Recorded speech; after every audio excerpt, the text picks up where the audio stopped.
Je citerai une phrase de Bossuet, celle que l'avocat de la défense de Flaubert avait invoquée autrefois, car elle résonne aujourd'hui dans la pénombre de la rue de Verneuil, là où Serge Gainsbourg vivait comme un poète enfermé dans sa propre légende.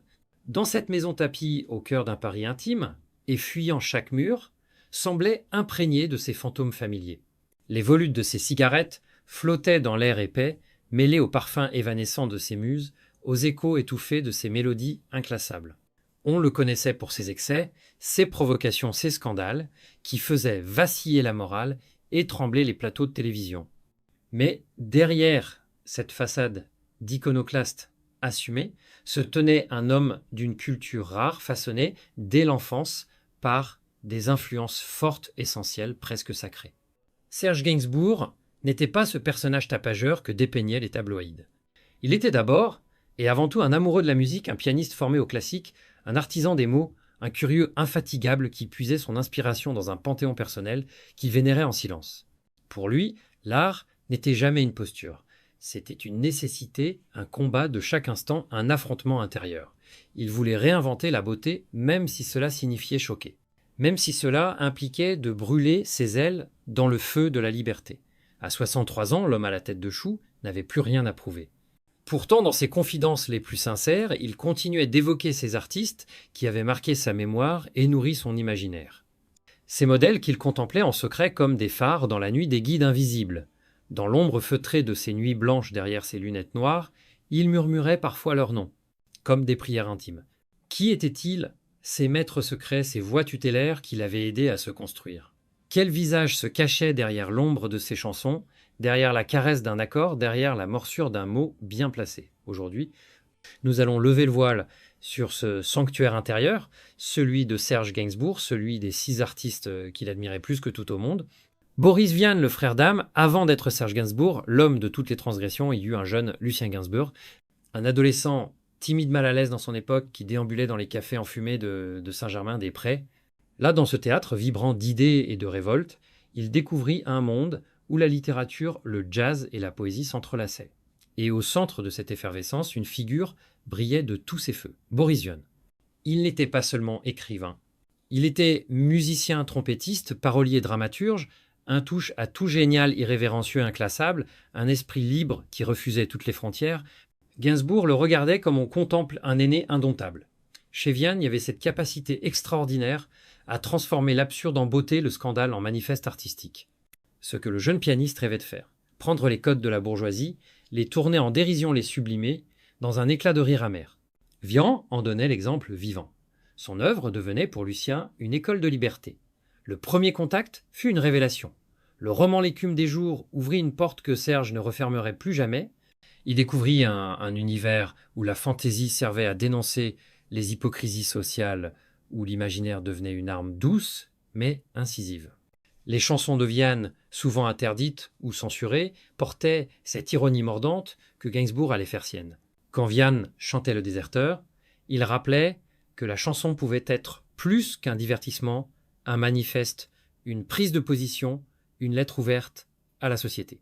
Des années plus tard, Serge écrirait Aux armes et s'attra dans la même veine provocatrice avec cette même volonté d'ébranler les consciences. Dans les souvenirs de Gainsbourg-Vian était un frère d'âme. Tous deux partageaient cette conviction que l'art devait bousculer. Il ne s'agissait pas de flatter le public, mais de le confronter à ses contradictions, de secouer l'ordre établi. Et c'est dans cette attitude, cette posture de résistance artistique que Serge puisa une partie de son courage. S'il osa plus tard choquer avec Je t'aime moi non plus ou déstabiliser les codes de la chanson française en mélangeant reggae rock et symphonie classique, c'est parce que Boris Vian lui avait montré la voie. Celle où la liberté ne se négocie pas, mais l'admiration de Gainsbourg ne se limitait pas aux œuvres. Il y avait chez Vian une élégance, un humour désespéré, une légèreté tragique qui fascinait Serge. Le voir raconter des absurdités avec un sourire mélancolique, c'était comprendre que l'artiste pouvait être à la fois drôle et grave, léger et profond, dérisoire et bouleversant. Serge, qui se définissait souvent comme un clone triste, retrouvait dans ce miroir une part de lui-même, une sensibilité cachée sous les provocations, une détresse maquillée sous les jeux de mots. Lorsque Boris Vian mourut prématurément à seulement 39 ans, Gainsbourg fut profondément bouleversé. La France perdait une voix singulière, et lui, un repère. Pourtant, l'héritage demeura.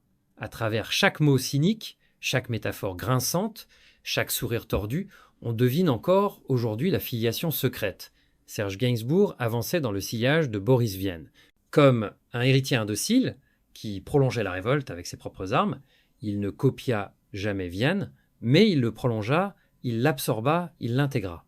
Dans les arrangements jazz de ses premiers disques, dans ses textes provocateurs, dans ses interviews pleines de nonchalance désabusée, on retrouve l'empreinte du maître. Et dans son panthéon intime, Boris Vian occupe la première marche. Il fut le modèle initial, celui qui prouva que la provocation pouvait être noble, que l'art même dérangeant pouvait rester un cri nécessaire. Pour Serge admirer Boris Vian, c'était revenir à la source. C'était honorer celui qui, par son audace tranquille, lui avait donné la permission de devenir lui-même, sans masque, sans peur, sans concession. Django Reinhardt, la liberté absolue, avant de savoir qu'il deviendrait un jour l'un des auteurs-compositeurs les plus provocants de son époque, Serge Gainsbourg n'était qu'un adolescent introverti formé au piano classique, hanté par ses propres doutes.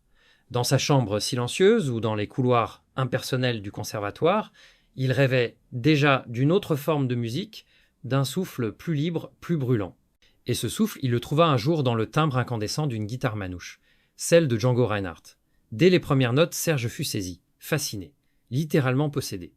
Django ne jouait pas comme les autres, il ne respectait pas les cadres, il les brisait, il improvisait avec une élégance rageuse, avec une liberté presque insolente.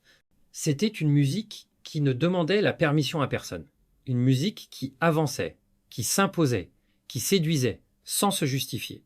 Gainsbourg, qui connaissait par cœur les rigueurs du solfège, fut ébloui par cette beauté, venue d'ailleurs par ce feu indomptable qui surgissait d'un homme blessé, mais debout, car ce qui captivait Serge au-delà même du génie musical, c'était l'histoire de Django lui-même, un homme qui, après un terrible incendie, avait perdu l'usage de 2 doigts de la main gauche. Tout semblait l'avoir condamné à l'abandon. Pourtant, il inventa une nouvelle manière de jouer. Une technique inédite, une langue personnelle. Il transforma l'accident en élan, la douleur en virtuosité. Cette trajectoire résonna puissamment en Gainsbourg. Pour lui, l'artiste véritable ne plie pas devant l'adversité. Il la dévore. Il en fait une œuvre. Le jeune Lucien Ginsberg se rendait parfois dans les clubs de Pigalle ou de Montmartre. Il se glissait dans les salles pleines de fumée et d'ombre fasciné par ce cercle de musiciens bohèmes qui entourait Django comme on entoure un feu sacré. Dès que les doigts mutilés du guitariste effleuraient les cordes, le silence tombait, une vibration suspendue dans l'air, une magie crue. Pour Serge, chaque note était un appel à la désobéissance, une invitation à oser, à s'émanciper. Même plus tard, quand il devint lui-même une figure culte, Gainsbourg ne cessa jamais d'évoquer Django. Dans ses arrangements jazzy des années 60, on retrouve cette influence diffuse, ce goût pour les harmonies sinueuses, pour les contretemps élégants, pour les ruptures soudaines.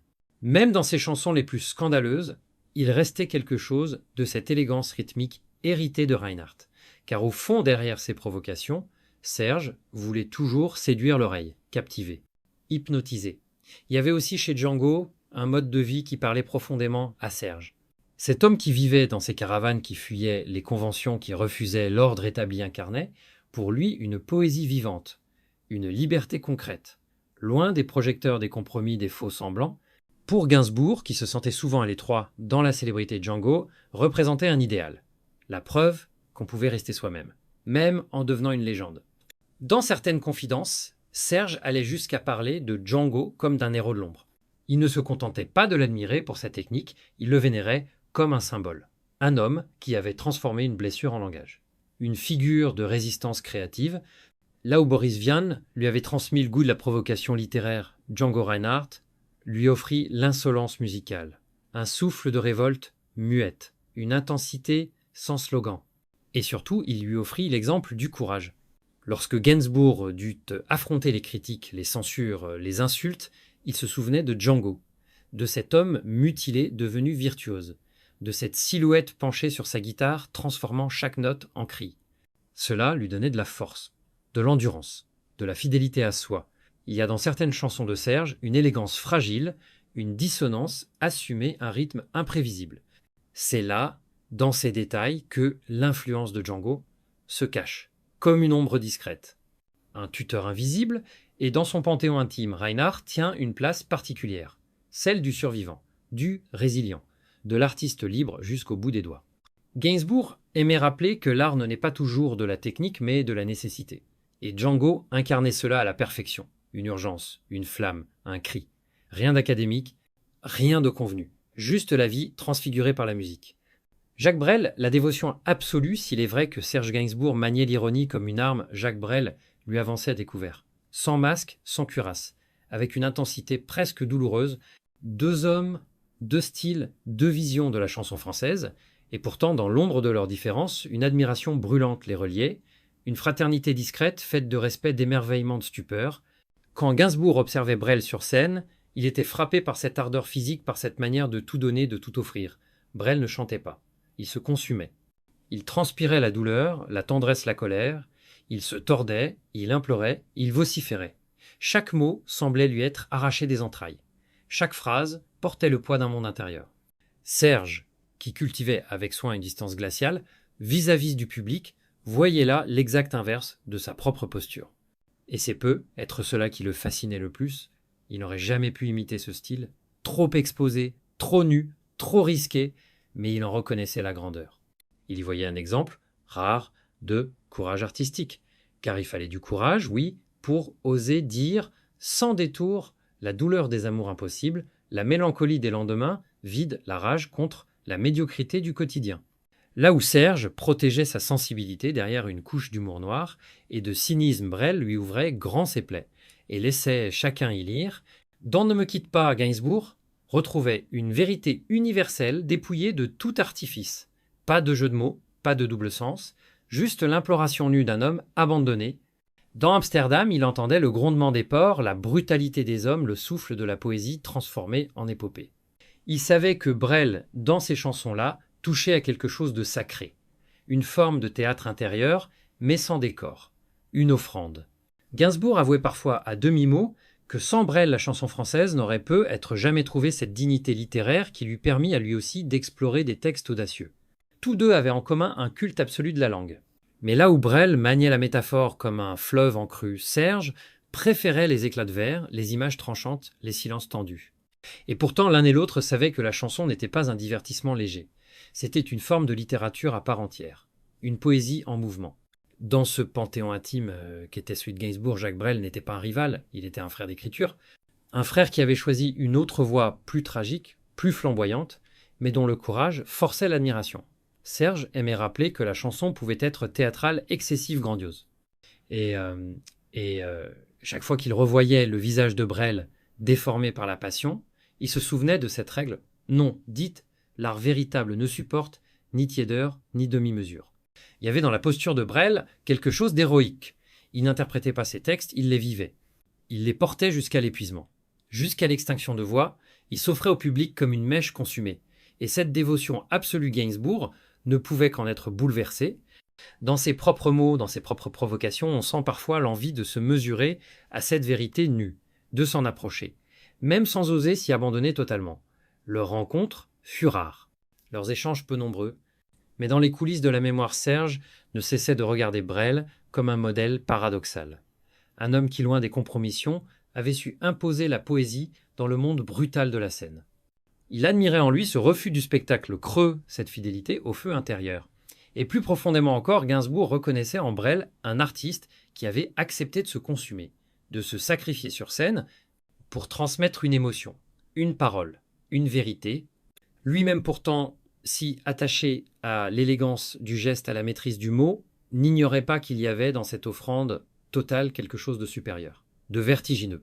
Dans certaines interviews, Serge laissait parfois entendre que Brel lui faisait peur, non pas comme un concurrent, mais comme un miroir possible. Un avenir qu'il aurait pu embrasser s'il avait osé tout dire, sans filtre, sans feinte. Il y avait dans cette peur une forme d'hommage, une reconnaissance muette. Juliette Gréco, la voix des ombres, dans les années 50, alors que Serge Gainsbourg n'était encore qu'un pianiste discret, facé timide, il errait dans les caves de Saint-Germain-des-Prés à la recherche d'un souffle, d'un écho d'une légitimité artistique. Ce quartier n'était pas encore une carte postale. Il vibrait alors de voix graves de vers qui s'entrechoquent de vers récités à mi-mot de jazz syncopé. Et au cœur de cette effervescence, une femme régnait comme une apparition. Juliette Gréco. Ses cheveux noirs, ses robes sobres, son port de tête orgueilleux, son regard creusé par l'ombre et la pensée. Pour le jeune Serge, elle était l'image même de la chanson faite littérature. Une figure presque mystique, une prêtresse du verbe, une voix sculptée dans la nuit. Elle n'était pas seulement chanteuse, elle était l'égérie des existentialistes, l'amie de Sartre, de Prévert, de Miles Davis. Une silhouette qui portait dans ses intonations toute une époque, tout un combat, toute une idée de la liberté. Gainsbourg, encore inconnu, l'observait avec une fascination mêlée d'infériorité. Elle transformait les textes en incantations, chaque mot devenait sortilège, chaque silence une tension. Elle chantait sans jamais chercher à plaire, sans séduction facile, sans geste superflu. Elle murmurait, elle suggérait, elle retenait. Et cette retenue avait une puissance dévastatrice. Serge comprit alors que l'émotion la plus forte ne naissait pas du cri, mais du frémissement, que l'art véritable se jouait dans les marges, dans les silences, dans les non-dits. Il se sentit moins seul. Juliette Gréco représentait pour lui la preuve qu'un artiste pouvait exister sans concession, qu'une femme surtout pouvait imposer sa voix, son corps, son esprit dans un monde d'hommes. Elle choisissait ses textes comme on choisit des armes. Elle avançait dans la chanson comme une résistante fidèle à ses idéaux insoumises, et Serge, qui passait sa vie à se battre contre les dictats de la bienséance et de la facilité, reconnaissait en elle une âme sœur. Leur relation ne se limita pas à une admiration à distance. Ils se croisèrent, ils se parlèrent, ils partagèrent le goût des mots bien taillés, des phrases ciselées comme des bijoux amers. Gréco interpréta plusieurs chansons de Gainsbourg, offrant à ses textes une densité nouvelle, une résonance plus grave, plus mature. Elle les revêtit de son aura, elle les habita. Et pour Serge, cette reconnaissance fut comme une consécration. Être adoubé par la prêtresse de Saint-Germain, c'était entrer dans la lignée. C'est être reconnu comme poète, pas seulement comme amuseur ou provocateur. Ce qu'il respectait avant tout chez elle, c'était son intransigeance. Dans une époque qui aimait les femmes dociles Gréco, était un séisme. Elle pensait, elle choisissait, elle refusait. Elle s'imposait, cette liberté absolue Serge l'enviait autant qu'il la redoutait, et dans son panthéon intime, elle tenait une place à part. À la fois muse modèle et complice, une femme qui n'avait pas seulement fait de sa voix un instrument mais un territoire, une mémoire, une arme douce et irrévocable. Juliette Gréco n'était pas une étoile comme les autres. Elle brillait dans l'ombre, elle fascinait dans le silence, elle inspirait dans l'absence. Pour Gainsbourg, elle représentait la grandeur secrète, la force invisible, celle qui murmure mais que tout le monde écoute, celle qui refuse les projecteurs mais éclaire les autres. Elle lui montra qu'on pouvait être puissante sans crier, intense sans être hystérique, inoubliable sans être partout. Et Serge, qui avait toujours eu peur de ne pas être légitime, trouva en elle une forme d'assurance. Une boussole, une sœur d'art, une preuve que la chanson française pouvait être une forme d'intelligence, de résistance, de philosophie. Juliette Gréco ne chantait pas seulement, elle incarnait. Et dans le cœur de Gainsbourg, cette incarnation resta gravée à jamais. Édith Piaf, le cri brut de l'âme, dans la mémoire de Serge Gainsbourg, il y avait une silhouette qui ne s'effaçait jamais, une voix qui remontait de l'enfance, celle d'Édith Piaf.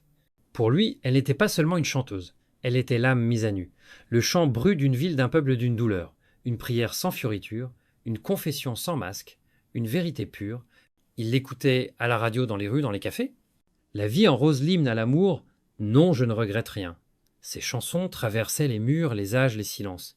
Il y avait dans chacune d'elles une intensité qui défiait le temps, qui piétinait les modes qui s'imposaient à tous. Piaf ne chantait pas pour séduire, elle chantait pour survivre, pour ne pas s'écrouler. Pour continuer à aimer, Gainsbourg lui construisait des labyrinthes de mots, jouait avec les doubles sens, enveloppait ses blessures dans l'ironie. Piaf faisait l'inverse. Elle ouvrait le cœur, brutalement, complètement. Et c'est précisément cela qui bouleversait Serge. Ce courage-là, cette nudité-là, cette capacité à transformer les déchirures en lumière. Il savait son histoire, la misère, les tragédies, les amours perdus. Il connaissait la force qu'il fallait pour monter sur scène avec tout cela dans la gorge. Et pourtant, elle le faisait. Elle n'était pas élégante, elle n'était pas lisse, elle ne cherchait pas à être aimée. Elle se donnait, sans condition, sans réserve. Et cela, Gainsbourg ne l'oublia jamais. Lui, le provocateur, se réfugiait souvent derrière des postures. Piaf, elle avançait à visage découvert. Elle n'avait pas besoin de choquer. Elle dérangeait par sa vérité, par sa sincérité, par cette voix rugueuse venue d'en bas qui portait l'absolu d'un amour, d'une colère, d'un pardon. Ils n'ont jamais vraiment collaboré. Leur style était trop éloigné. Piaf était le volcan, lui la glace. Elle flamboyait dans la souffrance, lui s'en protégeait par l'ironie, mais malgré cette opposition, Serge la regardait comme une gardienne, une mémoire, une promesse, La preuve que la chanson française pouvait contenir plus que du divertissement, qu'elle pouvait porter une vérité universelle. Dans ses interviews, il disait parfois qu'Édith Piaf était l'âme même de la chanson française, une voix sortie des pavés, un cri plus fort que la douleur, plus durable que la gloire, plus vrai que la vie. Il admirait sa capacité à tout dire, à ne rien cacher, à transformer la honte en fierté, le deuil en lumière, l'abandon en hymne, et il savait au fond de lui que jamais il n'oserait aller aussi loin. Il n'était pas Piaf, il ne le serait jamais, mais il voulait par ses mots s'en approcher, la frôler, la rejoindre un instant dans ce lieu rare où l'art devient absolu. Dans son panthéon intime, Piaf tenait donc une place à part. Elle n'était pas une influence musicale directe. Elle était une étoile fixe, une instance morale, une référence silencieuse. Son ombre veillait sur lui, comme une voix qui disait « N'oublie pas, l'art n'est rien s'il ne vient pas des tripes ». Et chaque fois que Serge écrivait un texte trop provoquant, trop cynique, trop brillant, il pensait à elle, à cette voix nue, à ce cri sans phare, à cette douleur transformée en chant. C'était cela le miracle Piaf. Faire de la souffrance une cathédrale. Serge savait que son style était différent. Mais il savait aussi qu'au bout du chemin, il cherchait la même chose. Toucher le cœur, dire l'indicible, mettre à nu l'âme humaine. Et dans cette quête, Piaf lui montrait la voie, sans compromis, sans détour. Frédéric Chopin, l'écho silencieux derrière, l'image du provocateur, du chanteur scandaleux, du poète noir au sourire cynique, Serge Gainsbourg, était d'abord un enfant du piano. Bien avant d'oser écrire sa première chanson, il rêvait de devenir concertiste. Il passait des heures adolescents, les doigts posés sur les touches blanches et noires, absorbé par un monde qu'il n'osait encore nommer celui de Frédéric Chopin. Chopin n'était pas une influence passagère, ni même une simple admiration musicale. Il était la racine, le socle, la base invisible sur laquelle Serge allait construire toute son œuvre. Car dans les nocturnes de Chopin, il trouvait une mélancolie pure. Dans les préludes, une liberté contenue, une élégance voilée une douleur pudique. Et cela, c'était précisément ce que Serge cherchait à transmettre par ses propres mots. Là où Boris Vian lui avait appris l'irrévérence, où Django Reinhardt lui avait montré l'improvisation, où Piaf lui avait légué la passion Chopin, lui offrait le silence, un silence habité, un vide vibrant, une tristesse sublime qui n'avait besoin d'aucun cri pour exister. Chaque note était un soupir, chaque dissonance une blessure maîtrisée. Et Serge, penché sur son clavier, s'y retrouvait pleinement. Il aimait dire que la musique pouvait exprimer ce que les mots n'osaient pas. Et c'est dans les partitions de Chopin qu'il en trouvait la preuve. Là, dans ses phrases suspendues, dans ses accords discrets, il percevait l'écho d'une âme fragile, inquiète, solitaire. Un écho qui lui ressemblait. Chopin exilé, malade isolé, avait transformé sa souffrance en œuvre. Et Serge, qui se sentait lui aussi étranger dans son époque rejetée par certains, incompris par beaucoup, trouvait dans ce destin une forme de réconfort. Il n'était pas seul. D'autres avant lui avaient douté et avaient tout de même créé. Mieux, ils avaient transcendé leur peine. C'est ce que Serge cherchait au fond. Non pas la gloire, ni le scandale, mais cette transfiguration, cette alchimie mystérieuse qui transforme le manque en beauté, la douleur en musique, le vide en émotion. Chopin lui montrait que cela était possible, que l'intime pouvait devenir universel, que l'élégance pouvait naître du désespoir. Il ne l'a jamais rencontré, bien sûr, mais il parlait de lui comme d'un maître vivant. Dans la maison de la rue de Verneuil, le piano, les tableaux, les silences, tout semblait encore habité par la présence discrète du compositeur polonais. Et chaque fois que Serge effleurait les touches, c'était un peu Chopin qui le réveillait, pas en le copiant, mais en s'en souvenant, en le faisant parler autrement. Pour lui, Chopin était plus qu'un musicien. Il était un confident muet, une main tendue à travers les siècles, une preuve que la pudeur pouvait émouvoir, que l'art n'était pas dans la démonstration, mais dans l'aveu discret. Et cela, Serge l'a porté en lui toute sa vie. Même dans ses chansons les plus irrévérencieuses, on entend parfois ce soupir, ce murmure, cette nostalgie. Dans son panthéon intime, Frédéric Chopin tenait la place suprême. Pas comme une idole figée, mais comme un compagnon de route, un frère d'âme, une ombre bienveillante. Et dans ce mélange de grâce et de douleur, Serge puisa, jusqu'à la fin, la force de créer, de transgresser, de brûler sa vie dans l'art.